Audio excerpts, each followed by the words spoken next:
आदाब नमस्कार, मैं रिदा खानम। आप देख रहे हैं सियासत टीवी पर साउथ इंडिया एक्सप्रेस। एक नज़र डालते हैं आज के मुख्य समाचार पर। ऑल इंडिया मजलिस इत्तेहादुल मुस्लिमीन के अध्यक्ष और हैदराबाद से सांसद असदुद्दीन ओवैसी ने आज स्थानीय निकाय निर्वाचन क्षेत्र के लिए एमएलसी उम्मीदवार की घोषणा की। यह घोषणा बीआरएस द्वारा निर्वाचन क्षेत्र के आगामी एमएलसी चुनाव में एआईएमआईएम को वापस करने का निर्णय लेने के बाद हुई।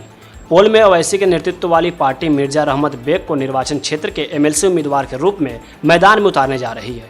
इससे पहले बीआरएस अध्यक्ष के चंद्रशेखर राव ने आगामी एमएलसी चुनाव में एमआईएम को वापस लेने का फैसला लिया। आवारा कुत्तों का कहर थमने का नाम नहीं ले रहा है। अब कुत्तों के एक झुंड ने 5 साल के मासूम पर इस कदर हमला किया कि उसकी मौके पर ही मौत हो गई। मामला तेलंगाना के निजामाबाद का है। बच्चे की पहचान प्रदीप नाम से हुई है, जो अपने पिता के साथ काम पर गया था। बच्चे के पिता गंगाधर सुरक्षा गार्ड के रूप में काम करते हैं। परिसर में ही बच्चे पर कुत्तों ने हमला कर दिया, जिसके बाद वो गंभीर रूप से घायल बच्चे को आनन फानन में अस्पताल ले गए, जहां डॉक्टरों ने उसे मृत घोषित कर दिया। इस पूरे घटनाक्रम का वीडियो सामने आया है। वीडियो में बच्चा अकेला दिखाई पड़ रहा है, जिस पर करीब 6 आवारा कुत्ते हमला करते हैं। वीडियो में बच्चा भागता खुद को कुत्तों से बचाने का प्रयास करते हुए दिखाई पड़ता है। हालांकि कुत्तों का झुंड बच्चे के शरीर पर दांतों से हमला करता दिखाई दे रहा है। बच्चे के सिर से लेकर हाथ पैर को कुत्तों ने अपने दांतों से नोच दिया, और जिस कारण मासूम की मौके पर ही मौत हो गई। जानकारी के मुताबिक पुलिस को अभी परिवार की तरफ से किसी प्रकार की कोई शिकायत नहीं मिली है। तेलंगाना उच्च न्यायालय ने सोमवार को राज्य सरकार के सेवानिवृत्त सरकारी कर्मचारियों को कोविड-19 महामारी के दौरान रोकी गई पेंशन के एक हिस्से को 6% ब्याज के साथ भुगतान करने का आदेश दिया।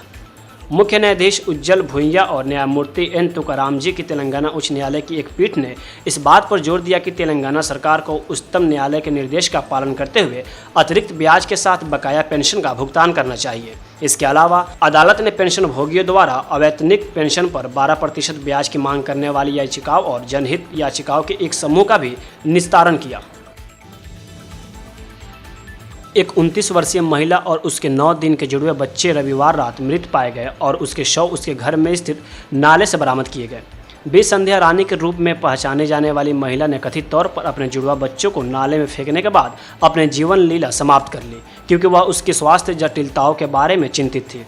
मामले की जानकारी के अनुसार रानी ने 2012 में नरसिंह से शादी की थी। 5 साल बाद 2017 में उसने जुड़वा बच्चों को जन्म दिया। हालांकि कुछ ही महीनों में उनकी मृत्यु हो गई। 2018 में भी रानी ने अपनी नवजात बच्ची को खो दिया था। फिर 11 फरवरी 2023 को उसने जुड़वा बच्चे को जन्म दिया। बालक कमजोर होने के कारण उसे निगरानी में रखा गया था। कुछ दिनों बाद उन्हें अस्पताल से छुट्टी मिल गई। जुड़वा बच्चों की मौत के डर से उसने कथित तौर पर उन्हें पानी के नाले में फेंक दिया और उसमें कूदकर अपनी जीवन लीला समाप्त कर ली। तेलंगाना में कोविड-19 के 9 नए मामले सामने आए, जिसमें अब तक संक्रमित हुए मरीजों की संख्या बढ़कर 8,41,590 हो गई है। स्वास्थ्य विभाग के एक बुलेटिन के अनुसार पिछले 24 घंटे में 3 मरीजों ने संक्रमण को मात दी। राज्य में अब तक कुल 8,37,441 मरीज ठीक हो चुके हैं। राज्य में मरीजों की ठीक होने की दर 99.51% दर्ज की गई है। बुलेटिन में कहा गया है कि पिछले एक दिन में किसी मरीज की मौत नहीं होने से मरने वालों की संख्या 4,111 पर स्थिर रही। राज्य में कोविड-19 का इलाज करा रहे मरीजों की संख्या 38 है। बीजेपी के राष्ट्रीय अध्यक्ष जेपी नड्डा इन दिनों कर्नाटका के दौरे पर हैं। कर्नाटका में मोदी सरकार की तारीफ करते हुए नड्डा ने कहा, आज मैं गर्व से कह सकता हूं कि मोदी सरकार की जनहितैषी नीतियों का परिणाम है कि गरीबों, दलितों, नौजवानों, किसानों और महिलाओं का कल्याण सुनिश्चित हुआ है। इस दौरान उन्होंने कांग्रेस पार्टी पर जमकर निशाना साधा। नड्डा ने आज दावा किया कि उनकी पार्टी हमेशा धार्मिकता के लिए खड़ी है, जबकि कांग्रेस हमेशा समाज के खिलाफ कुछ शरारत करती है। नड्डा ने कांग्रेस सरकार पर निशाना साधते हुए पूर्व मुख्यमंत्री सिद्धारमैया पर तुष्टीकरण की राजनीति करने का आरोप लगाया। नड्डा ने कहा, आज हम सभी जानते हैं कि पीएफआई एक प्रतिबंधित संगठन है। पीएफआई की गतिविधियों को सभी जानते थे।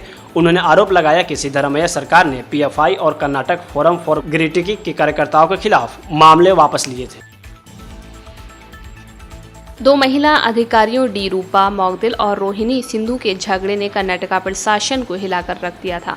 दोनों अधिकारियों का एक दूसरे के खिलाफ शिकायत करने के बाद आज बिना पोस्टिंग के ट्रांसफर कर दिया गया है। आईपीएस अधिकारी डी रूपा मौगदिल और आईएएस रोहिणी सिंधुरी के बीच सोशल मीडिया पर निजी तस्वीरें शेयर करने को लेकर लड़ाई हुई थी। डी रूपा के पति आईएएस अधिकारी मुनीश मौदगिल को प्रचार विभाग के प्रधान सचिव के रूप में नियुक्त किया गया है। डी रूपा राज्य हस्तशिल्प विकास निगम की प्रबंध निदेशक के रूप में और रोहिणी सिंधुरी हिंदू धार्मिक संस्थान और धर्मार्थ बंदोबस्ती विभाग के आयुक्त के रूप में कार्यरत थीं। बीते दिन राज्य के गृह मंत्री अरागा ज्ञानेंद्र ने दोनों अधिकारियों के व्यवहार को लेकर कार्रवाई की चेतावनी दी थी। तमिलनाडु के मुख्यमंत्री एम.के. स्टालिन ने केंद्र सरकार से मदद की गुहार लगाई है। उन्होंने 15 फरवरी को श्रीलंकाई नागरिकों की ओर से तमिलनाडु के मछुआरों पर किए गए हमले की निंदा की है। इसके लिए स्टालिन ने विदेश मंत्री एस जयशंकर को पत्र लिखा है। पत्र में सीएम स्टालिन ने कहा कि भारतीय मछुआरों के लिए उचित कार्रवाई की जानी चाहिए। स्टालिन ने पत्र में लिखा कि मैं 15 फरवरी को भारतीय मछुआरों पर हुए हमले की घटना पर तत्काल ध्यान आकर्षित करता हूं। उन्होंने कहा कि इस घटना में एक कंट्री क्राफ्ट मछली पकड़ने के लिए निकला था। जब वे थोपुथुराई के पूर्व में मछली पकड़ रहे थे, तभी मछली पकड़ने वाली 3 नौकाओं में लगभग 10 श्रीलंकाई नागरिकों ने भारतीय मछली पकड़ने वाली नाव को घेर लिया और हमारे निर्दोष मछुआरों को लोहे की छड़ी, डंडों और चाकुओं से पीटा, जिसके बाद एक मछुआरा घायल हो गया और उसके सिर और बाएं हाथ में चोट आई। इसके अलावा 5 अन्य मछुआरों को अंदरूनी चोटें आई हैं। साउथ इंडिया एक्सप्रेस में बस इतना ही। मुझे दें इजाज़त। बाकी खबरों के लिए बने रहें सियासत टीवी के साथ।